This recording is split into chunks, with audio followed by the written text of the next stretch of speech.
Muling nagtipon-tipon sa Luneta ang mga nananawagang ibasura ang pork barrel.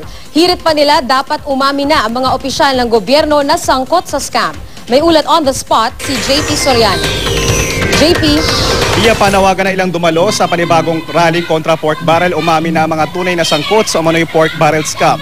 Tinawag din nila Lia na never forget ang pagtitipon ngayon bilang paggunita na rin sa ka-41 taong pagdeklara ng martial law.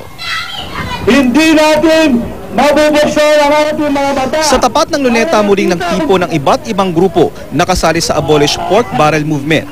Mga militanteng grupo, ilang religious groups at ordinaryong tao ang muling nanawagan sa gobyerno na tanggalin na ang pork barrel system ng lahat ng government official.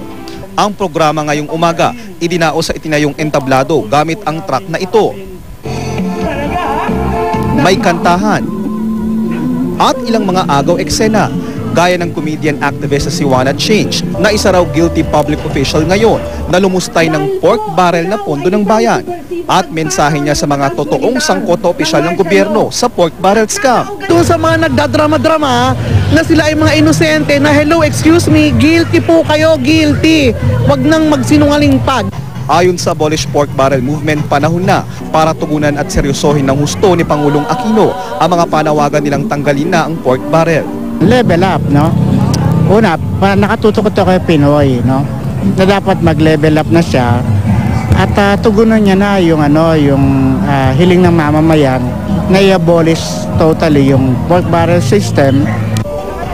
Pero sa kabila ng mga panawagang buwagin na ang pork barrel system sa gobyerno, ilang political analysts ang dati nang nagsabi na wala ring kasiguruhan na matatapos ang korupsyon sa bansa kapag tinanggal na ang PIDAF. Hindi naman natin sinasabing totally mawawala, pero this is a big step for good governance.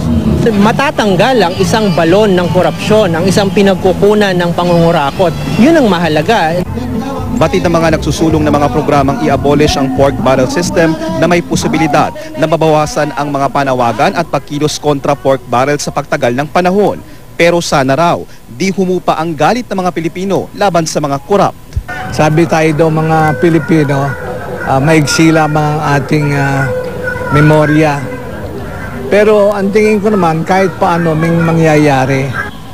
Lia, patuloy pa rin natin sinisikap na makuha ang reaksyon ng Malacanang kaugnay sa panibagong pagtitipong ito kontra pork barrel system. At hanggang sa mga oras sa ito, Lia, ay nagpapatuloy ang programa dito sa Luneta sa harapan ng Rojas sa paligid o sa kahabaan ng Rojas Boulevard, kaya sarado na ito sa daloy ng trapiko. Kanina nga kahit sumama ang panahon, itinuloy pa rin ang programa at kalaunan sinarhan na nga rin itong daanang ito. Pagkatapos ito, Lia, ay dediretso ang iba't ibang grupo na kasama sa Abolish Pork Barrel papuntang Mendiola kung saan nila itutuloy ang programa at sa mga susunod na araw, iba't ibang interfaith gathering at pagtitipon pa ang magaganap sa Luneta at iba't ibang lugar para sa pagpapatuloy ng kanilang panawagan na i-abolish ang pork barrel system. At kasama na rin daw sa kanilang pananawagan, Lia, ay ang imbestigahan ng umano'y Malampaya Fund Scam. Kasama rin sa ipinagdarasal ng mga religious group na narito ay matigil na sana ang kaguluhan sa Zamboanga at manaig na ang kapayapaan. At yan muna ang latest mula sa Luneta. Balik sa iyo, Lia. Maraming salamat, JP Soriano.